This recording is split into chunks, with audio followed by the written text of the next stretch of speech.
Hello guys, today we'll talk about composition of functions. Um, composition of functions, composition is basically when the output of one function is used as the input of another function. But before we go there, if you have functions that are kind of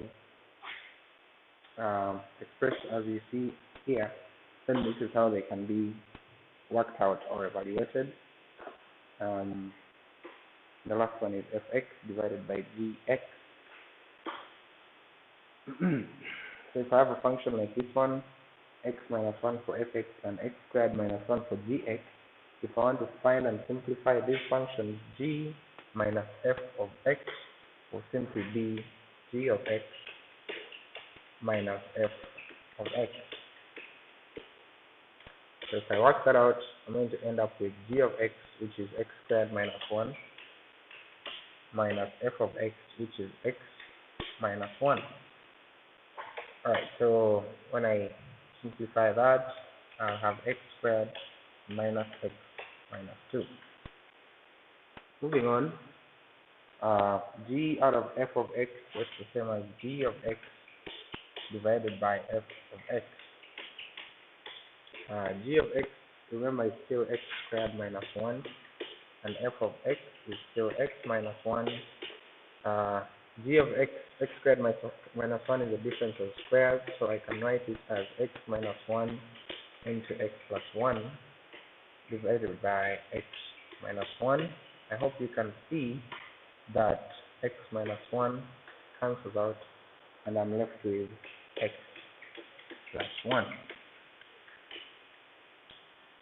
Moving on, so when the output of one function is used as the input of another function, then the entire operation is called a composite function. If you look at it here, the output of g of x is used as the input of f of x. So in that case, it's called a composite function. I hope you remember this from 10th grade. If I want to work out this composite function, I'll start with the inside f of g of x, which g of x is 3 minus x. So 3 minus x becomes my new input value for the function f of x. So if I'm putting it into f of x, I'll have 2 into 3 minus x plus 1. If I expand that out, I have 6 minus 2x plus 1, which is the same as 7 minus 2x. Moving on, if I want to evaluate f of gx again, start with the inside one. This is f of g of x. This is what we just did before. So you guys remember that? So f 3 minus x, and then you substitute the function, simplify it, and end up getting 7 minus 2x. And if it is g of f of x, you do the opposite. You start with f of x as the input, and then you evaluate by putting that input into the definition for g of x, and you work it out and solve it and come to your final answer. So does f of g of x equal g of f of x? In this previous example, it wasn't equal to, this wasn't equal to the other, but there are going to be some examples in which f of g of x is equal to g of f of x, and when that happens, that function is called an inverse function, but it doesn't always equal. Here's another example. The function cs gives us the number of calories burned. cs is number of calories burned by somebody who is completing sit-ups, and st gives you the sit-ups someone is doing in a given amount of minutes. So how do we interpret c of s of t? Now remember, we start on the inside. What does s of 3 mean? S of 3 means the number of sit-ups someone can do in 3 minutes. Therefore, c of s of 3 will mean the number of calories that someone will burn by completing sit-ups in 3 minutes. How do we evaluate a composite function from a table or from a table? Same idea. F of g of 3, start with what's on the inside.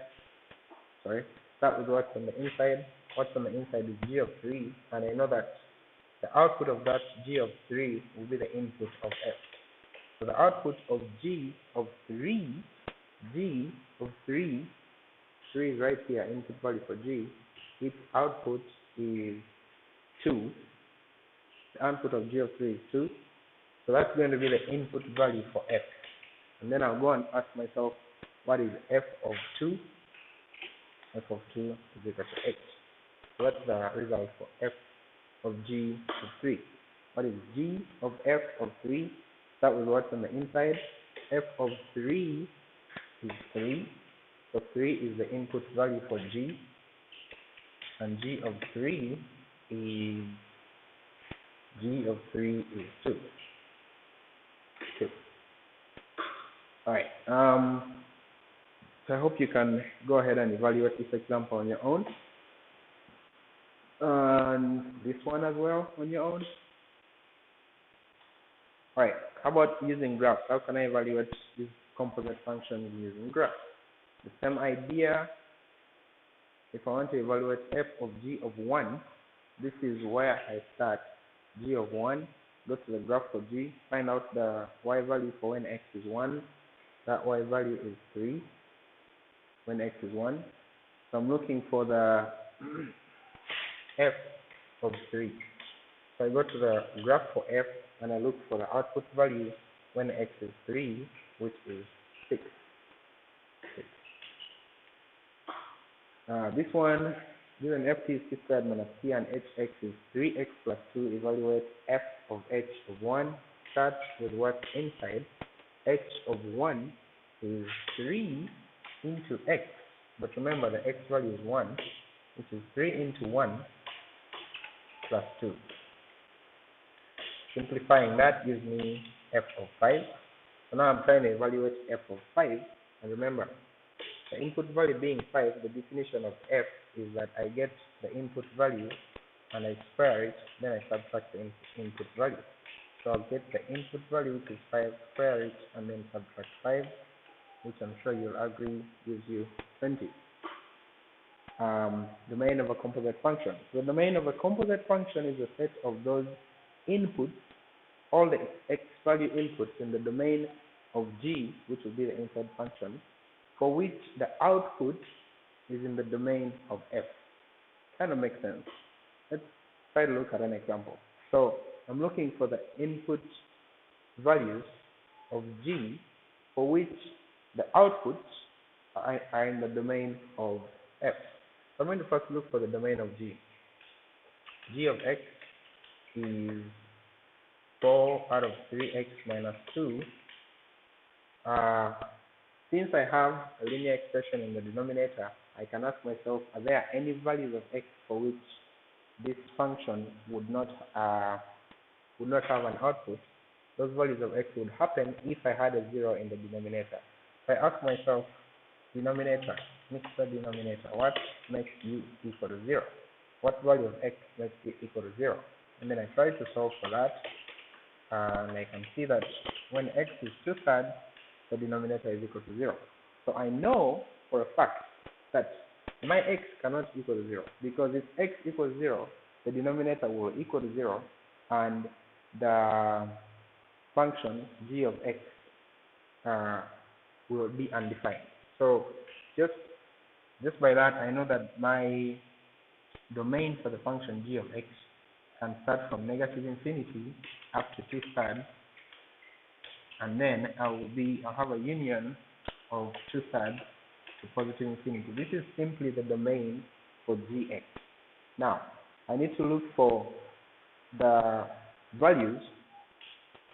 I need to look for what value of the function f would make the input value of g equal to, because when you look at fx, let me just try to explain this properly. When you look at fx equals x minus 1, just by looking at that denominator, you can see that x minus 1, if x minus 1 equal to 0 and x equals 1, that function will be undefined.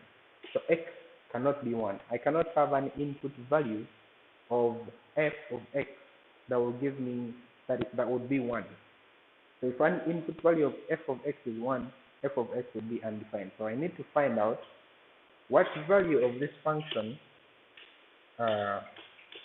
g of x, what value of g of x would equal 1? Because g of x is the input for f of x. I hope that makes sense. Because I'm doing f g of x, right? G of x is the input of f of x. So that's why I'm trying to figure out what value of this g of x would be equal to 1. And whatever that value is, I also knock it out of my domain. Alright, so when I solve this, you guys like cross multiplying, so you cross multiply, then you end up with 3x minus 2 equals 4. When you solve for x, you end up with x is equal to 2. So I know that x cannot equal 2 and x cannot equal 2/3. Now I'm going to write a domain in which x cannot equal 2/3 and in which x cannot equal 2. Right? So that will be the combined domain for this composite function. The combined domain for that, which actually makes this one no longer plausible, the combined domain for that will be from negative infinity to 2/3, because I know already 2/3 is not included, union from 2/3 to 2, union from 2 to positive infinity. I hope you see that I'm using curved brackets to indicate that none of those endpoints, none of the values of the endpoints are included. So this means 2 is not included, 2/3 is not included, 2 is not included. Alright, here's another composite function that we're trying to evaluate. Find the functions f and g so that the given function can be expressed as hx. Alright, so when you look at this, they're asking me to find the two functions whose composition would look something like this. So they want me to find f of x and g of x such that f of g of x is equal to h of x, which is equal to 5 minus x squared square root. So if you look at that function, if you let's just examine 5 minus x squared square root, it kind of looks like if I took my g of x to be what's inside, if g of x is what's inside, which is 5 minus x squared, then my f of x can just be what's outside, which is to take the square root of x. So yeah, you look at it and see how you can break it up into two different functions. Right, this is your homework. Enjoy it.